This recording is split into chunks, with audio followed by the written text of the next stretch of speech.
Brought to you by patreon.com/inspireddisorder and inspireddisorder.com/prime. What you manifest in your mind, you can bring to reality. UFC Fight Night, Smith versus Rakic happened this past Saturday from the APEX in Las Vegas. Anthony Smith versus Alexander Rakic. Good fight. I was hopeful that Smith would get a win. He is now on a bit of a losing streak.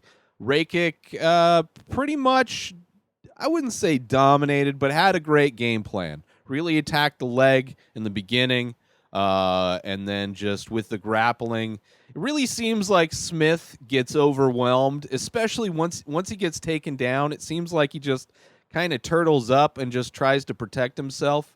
It seemed like that's what happened in the John Jones fight. Seems like that's what happened in this fight. He did have some moments where he looked good against Rakic, caught him a couple times, but once Rakic got the takedowns, it was just a great game plan from Rakic and just shut Smith down. Really disappointing, kind of bummed out. But hopefully Smith kind of, I don't know, goes back to the drawing board and sees what he needs to do to improve. I don't know. It was kind of a bummer to watch, considering I was, I'm a Smith fan over the past few years. He's been fun to see come into the UFC, see his rise in the light heavyweight division. But it really seems like after the John Jones fight, although I think he came back and destroyed Gustafsson. But I don't know. It's crazy. It's one of those fighters, I guess. Maybe he just doesn't show up all the time. But yeah, good win for Rakic. Interesting. Light heavyweight division in general is extremely interesting now that John Jones is gone. So we'll see. We'll see the mix. See where Rakic lands. Magny looked amazing against Robbie Lawler. Lawler just shut down completely. Magny just great stand-up, great clinch work, really dominant in the clinch and in the groundwork. Huge advantages. I mean, he like when they showed the stats at the end of the fight, he was like, I think Lawler threw like 7 punches or landed 7 punches versus like 172 for Magny. The takedowns, he had 4 takedowns with like over 5 minutes of ground control. Like just a completely dominant performance from Magny.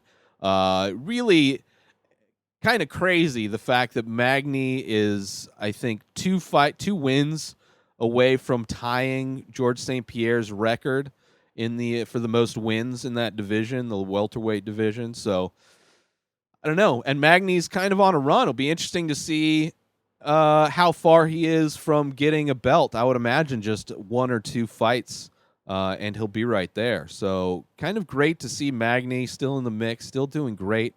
Seemed like he turned a corner. You know, he was kind of off and on fighter for a while, and then he turned a corner. He's just been pretty dominant. Just his fight IQ and his game plans have been great. Grasso looked great up at flyweight from bantamweight. Or no, from what was it? Yeah, bantamweight? No. Flyweight. I don't know. She's up from a weight class. Featherweight?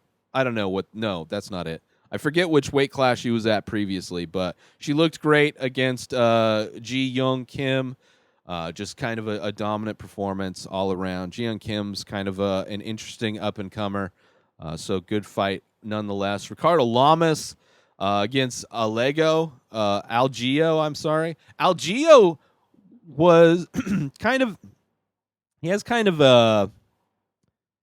an interesting fight style. Keeps his hands low, kind of rolls with punches, and was doing really good. Was really landing on Ricardo Llamas, but Llamas in the 3rd round really. I think he won the 1st round. Algeo really turned it up in the 2nd round, and 3rd round was just complete domination from Llamas and got the decision win. He mentioned in the post-fight interview that it may be his last fight, which it's a good win. Good to go out on a win. I don't see him really making a run at featherweight, kind of a tough division, but and he's took a lot of damage in that fight. So we'll see. Algeo, on the other hand, definitely interested to see more of his fights. I think he's fairly new. I don't know if that was his debut fight or not in the UFC, but fun to watch. He just needs to tighten up a little bit. He's got like a very loose style, so I think if he tightens it up, it'll probably be good. And then Kasaganai, who's I think it for sure was his debut against Pitolo, just a super dominant performance. Like very solid fighter, great kind of all around. Still a little green, you could tell that the experience level isn't there yet. But as far as his ability to take a punch and land a punch is he's got no problems there. So it was a good dominant win for him. Cummins, obviously great chin, kept him alive, was able to fire back.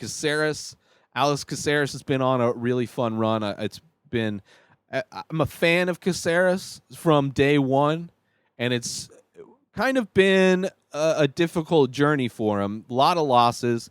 He almost has been a gatekeeper for a while now. Him fighting specifically Austin Springer, who is a new guy. But Caceres completely dominant. He's not throwing as much flashy stuff.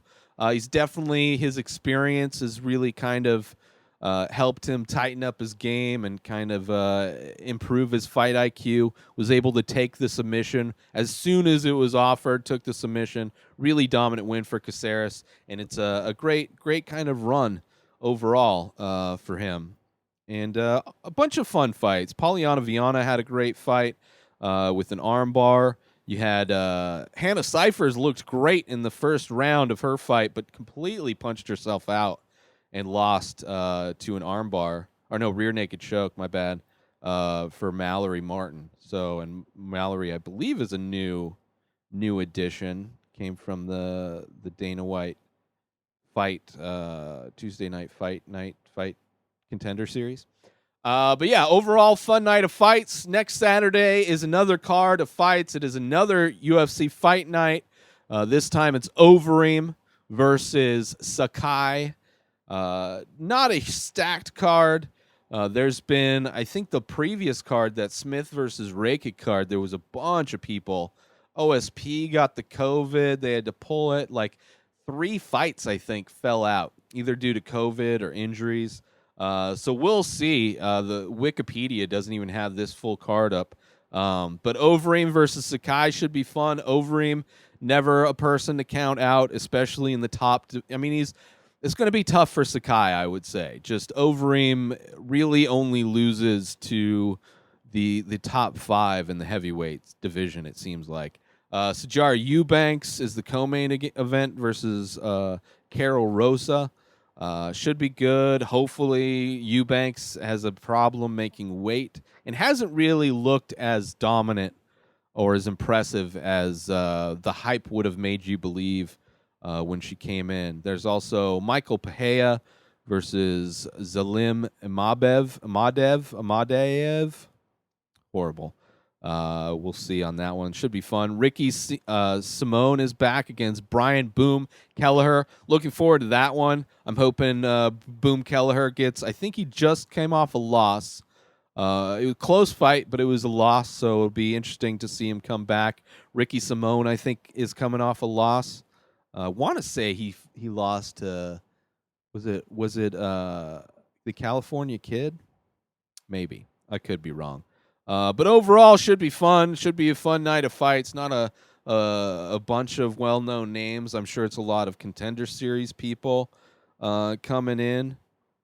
I'm not seeing any kind of names that stand out. But it's been fun. Fun night of fights every Saturday. Kind of, it's nice just to have something in the week to look forward to.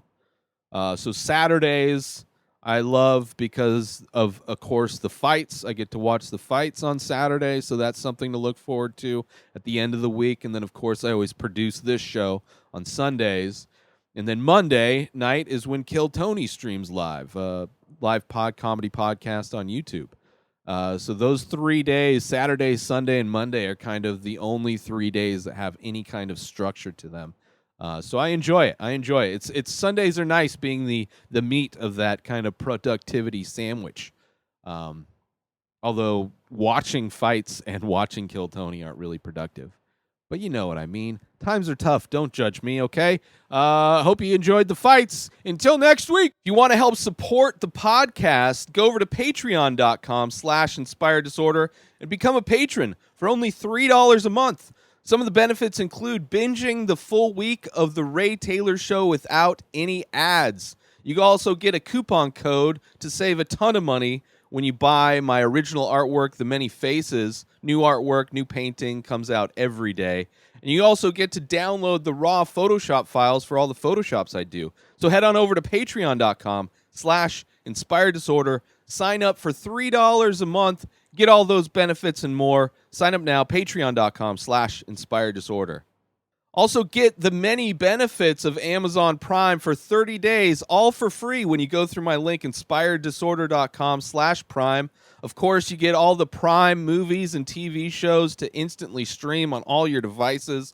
Stream music through all your devices, borrow Kindle books, and you get the free unlimited 2-day shipping, as always, when you're a Prime member. So go through my link, inspireddisorder.com/Prime, and get your 30 days free of Amazon Prime right now. New episodes of The Ray Taylor Show come out every single day. Subscribe on IGTV, YouTube, and everywhere else podcasts are found.